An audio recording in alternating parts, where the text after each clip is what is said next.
You know what nobody talks about? Two people. Same company. Same job title. Same responsibilities. Same performance reviews. But one of them makes $85,000 more than the other.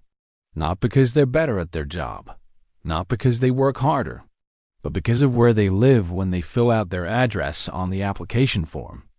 I stumbled onto this reality completely by accident, and it shattered everything I thought I understood about fair pay. Because the system isn't broken. It's working exactly as designed. And if you're on the wrong side of this equation, you're leaving life-changing money on the table every single year without even knowing it. And here's what makes this fascinating. The rules just changed. Remote work didn't level the playing field. It exposed something that was always there, hiding in plain sight. And now, some people are using it to their advantage, while others are getting quietly, systematically underpaid.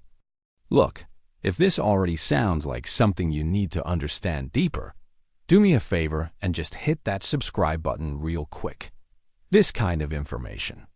It doesn't spread itself. And the like button helps more people discover that they might be leaving $50,000. $A-OK. Even $100,000 on the table over the next few years. All right, let's get into this. So here's what most people believe. If you do good work, you get paid fairly.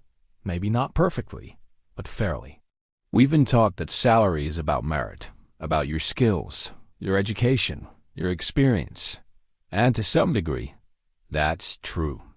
But it's not the whole truth. The real truth? Your salary has always been more about geography than talent. Companies don't pay you based on what you're worth to them. They pay you based on what they think they need to pay to keep you. And for decades, that number was determined by one simple question. Where do you live? If you lived in San Francisco, you got the San Francisco rate. If you lived in Austin, you got the Austin rate. If you lived in a small town in the Midwest, well, you got that rate. Same work, same output, different number on the paycheck. And everyone just accepted it because, honestly, what choice did you have? You lived where you lived. But then 2020 happened. Remote work exploded. And suddenly, the invisible lines on the map started to blur. You could live in Columbus, Ohio, and work for a company in New York. You could live in Portugal and work for a company in San Francisco. The whole system got turned upside down. And here's where it gets messy. Companies panicked. Because now they had to answer an uncomfortable question. If two people do the exact same job, and one lives in San Francisco and one lives in Tampa, should they be paid the same? Most companies said no. They said, we'll adjust your salary based on your location. They created these elaborate cost of living calculators. They hired consultants. They built entire compensation philosophies around geographic pay bands.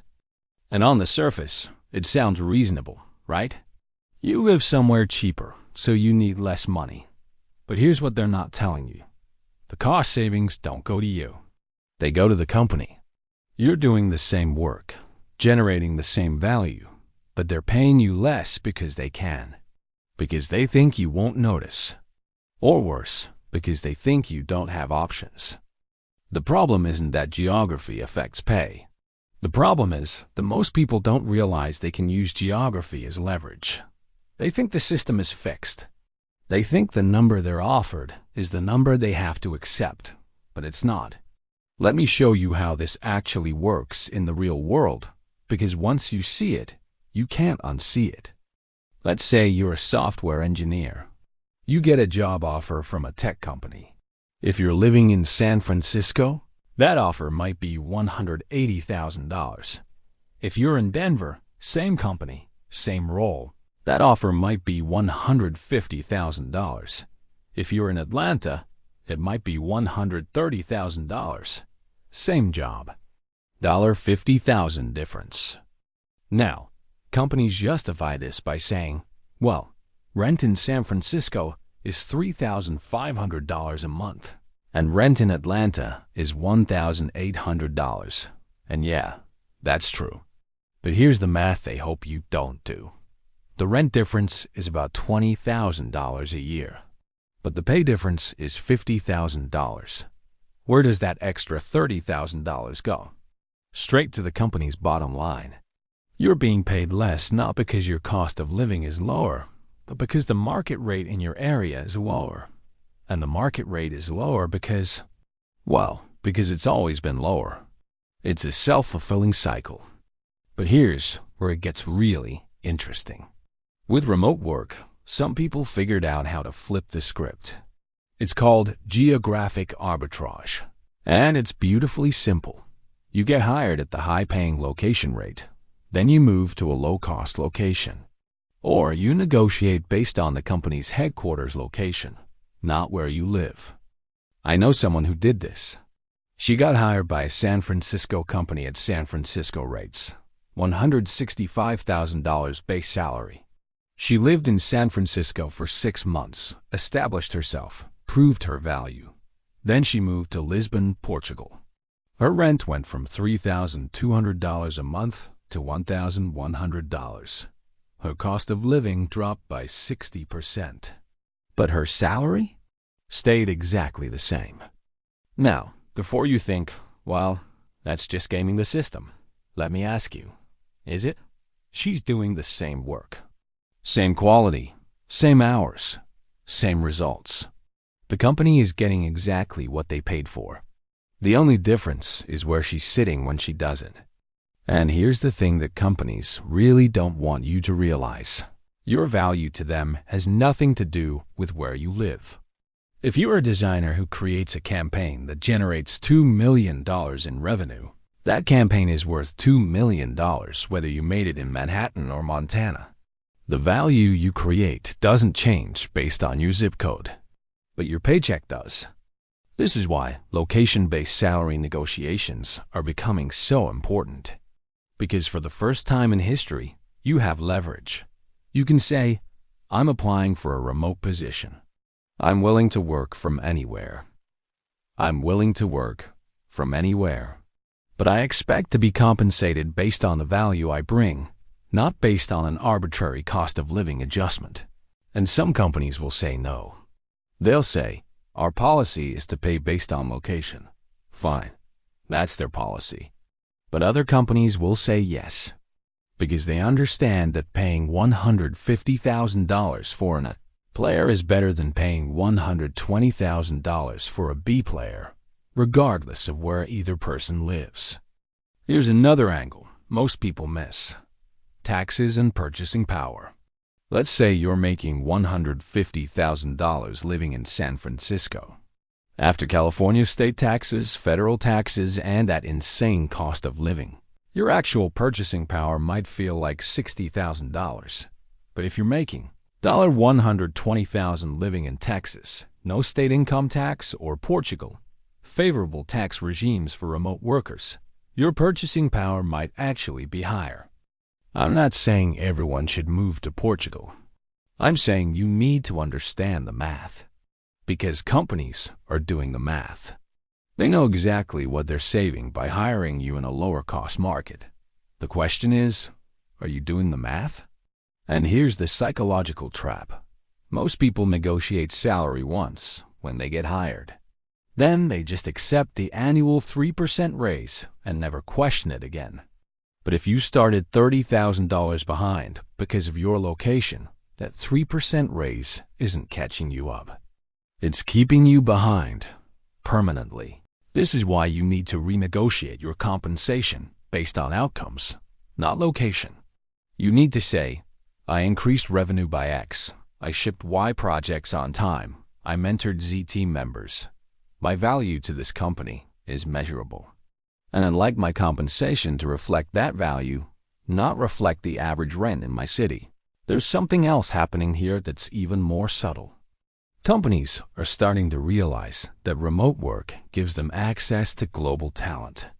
They can hire someone in Buenos Aires or Bangkok for a fraction of what they pay in Boston. And some of them are doing exactly that. So the geographic income gap isn't just between New York and Nashville anymore. It's between Nashville and New Delhi. And if you're competing for remote jobs, You're competing globally, which means you need to be able to articulate your value in a way that transcends geography. The companies that are winning in this new landscape are the ones that pay for talent, not location. They understand that an exceptional employee in a low-cost area is a bargain, and a mediocre employee in a high-cost area is expensive. But a lot of companies haven't figured this out yet. They're still using old playbooks, and that's your opportunity. If you're finding this valuable, if this is connecting dots you didn't even know were there, subscribe to the channel and drop a like. Alright, let's keep going. So here's the mindset shift that changes everything. Your salary is not a fixed fact about you. It's negotiation. And in every negotiation, information is power. For years, companies had all the information. They knew what everyone else was making. You knew what you were currently making. Maybe what your friend made. That's it. But now, the information gap is closing. Sites like Levels.fyi, Glassdoor, Blind, they're pulling back the curtain. You can see exactly what your role pays at different companies, in different locations. You can see the total compensation packages, base salary, stock options, bonuses, everything. And this changes the game completely. Because now when a company says, we're offering you $95,000, and that's our final offer based on your location, you can pull up data and say, interesting. Because I'm seeing that this same role at similar companies pays $115,000 to $130,000 for remote workers. Can you help me understand the gap? That's not confrontational. That's informed. And informed negotiation is where you get paid what you're actually worth. But here's the deeper psychological shift. You have to stop thinking about your salary as something the company gives you and start thinking about it as something you earn and negotiate. Because every dollar you don't negotiate at the beginning is a dollar you're leaving on the table, compounded over years. Let's do the math on that. If you accept a job at $100,000 when you could have negotiated for $115,000, that's a $15,000 difference in year one. But it's not just year one. It's every year after that, because raises are percentages. Over 10 years, with average 3% annual raises, that initial $15,000 gap turns into a $200,000 plus lifetime earnings gap. From one conversation you didn't have. This is why location-based salary negotiations matter so much, because they're not just about this year. They're about every year. They're about your retirement savings. They're about whether you can afford to take 6 months off if you burn out. They're about freedom. And here's what companies won't tell you. They have salary bands for every role. Let's say the band is $90,000 to $140,000. If you don't negotiate, they're going to offer you $95,000 and hope you take it. If you do negotiate and you do it well, you can get $125,000 or $130,000. Same role, same company. $35,000 difference. Because you asked. The turning point is realizing that you're allowed to ask. You're allowed to say, I'm doing the same work as someone in your New York office. I'd like to be compensated comparably. You're allowed to say, I'm willing to relocate if that changes the compensation. You're allowed to bring data to the table. Most people don't. Most people just accept the offer and feel grateful they got the job. And I get it. Job searching is stressful. Interviewing is exhausting. When you finally get an offer, you just want to say yes and be done with it. But that moment, that one conversation, can determine your financial trajectory for years. And once you accept the offer, it's really hard to change it. You can't go back 3 months later and say, actually, I'd like $20,000 more. Well, you can, but it's not going to go well. This is the turning point. Understanding that your worth is not determined by your zip code. It's determined by the value you create. And if a company won't pay you based on your value, there are other companies that will. All right, so how do you actually use this information? Let me give you some real practical steps. First, do your research before you ever talk numbers. Go to Levels.fyi, Glassdoor, pay scale. Look up your role, your experience level, and see what the range is. Not just in your city, look what it pays in high-cost cities too. That's your baseline. Second, when you're applying for remote jobs, don't volunteer your location early in the process. I know some applications require it, but if it's optional, leave it vague. Just say, open to remote or flexible location. Let them fall in love with you first. Let them see your work, your skills, your fit for the team. Then, when it comes time to talk compensation, you're negotiating from a position of strength. Third, when they ask about salary expectations, anchor high. If you know the role pays $100,000 to $150,000, don't say $100,000, say, based on my research and the value I'd bring to this role, I'm looking for something in the $140,000 to $160,000 range. You can always come down. You can never go up. Fourth, if they come back with a location-based adjustment, ask them to explain their methodology. Say, I see you're adjusting based on cost of living. Can you walk me through how that's calculated? Make them justify it. A lot of times, these adjustments are arbitrary. If they can't clearly explain it, push back. Fifth, negotiate the whole package, not just base salary. Remote work often comes with benefits like home office stipends, co-working memberships, travel budgets for teammates. If they won't budge on base salary, ask for more equity, a signing bonus, or a 6-month performance review with an adjustment built in. Sixth, consider the tax implications. If you're going to work remotely from a different state or country, talk to a tax professional. Some states have reciprocal agreements. Some don't. Some countries have tax treaties with the U.S. that make remote work really favorable. Portugal, for example, has a non-habitual resident program that can significantly reduce your tax burden. Do the math.